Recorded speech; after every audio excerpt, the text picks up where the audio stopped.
we want families to be reunited. Hope is fading for some refugees to have family members join them in America. Glad you're with us for the news at 6. President Trump's extreme vetting executive order, signed this Tuesday, has put a stop to a refugee family application process for some refugees. We found out it's affecting dozens living here in the Treasure Valley. Our Tammy Tremblay has been working on this story for us, and it's new at 6. Tammy? Hi, Dee. The International Rescue Committee tells us 37 refugees already have pending family applications. They're called I-730. Now they're on hold indefinitely. The Office of Homeland Security says this newest executive order will ensure a safer, more secure homeland.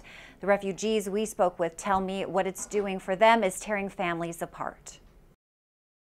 They told us that there is no traveling anymore. There is no refugee came to America. Amna Natouf is a refugee from Syria. The United Nations Refugee Agency sent her and several family members, including sister Iman Natouf, to Boise almost 8 months ago.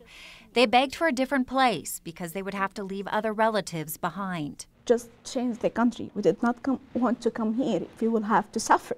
The fear back then has become reality. A family application called the I-730 has been suspended under President Trump's extreme vetting executive order. And there is like no hope to get my father here, to get my father and my husband here. My mother is totally now crying all the time. I mean, because she dreamt of, having a peaceful life with her kids and my father, and just live as normal, because she has been, all of us has been suffering for more than 5 years, traveling from one country to one country without any hope of a peaceful life. We also talked with John Ngongo from Congo. He came to the Treasure Valley with his wife and 4 youngest children 3 years ago. Translator Dudal Balawillo is also from the war-torn country and brought his family over using the I-730 application. It's so painful to hear that the way President Trump suspended I-730. Ngongo had to leave his 2 oldest, now 20 and 16, in Congo. He says their application was approved, but now is on hold due to the executive order. I had hope the time I applied for I-730, very soon I will be with my daughters here in USA. Suddenly, everything collapsed. I don't know what to do.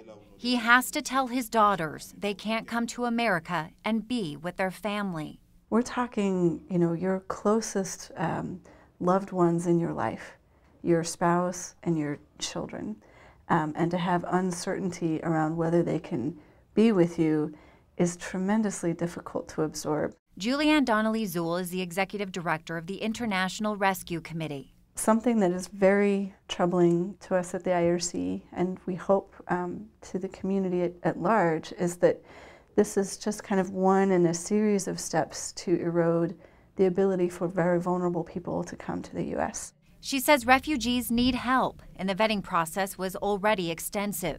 She says not showing compassion for refugees goes against one of the country's greatest values. The eroding of our international presence of compassion makes this world a more dangerous place for our country. I think we are more easily painted as an enemy, as a villain, than if we are seen to be protecting people who need it.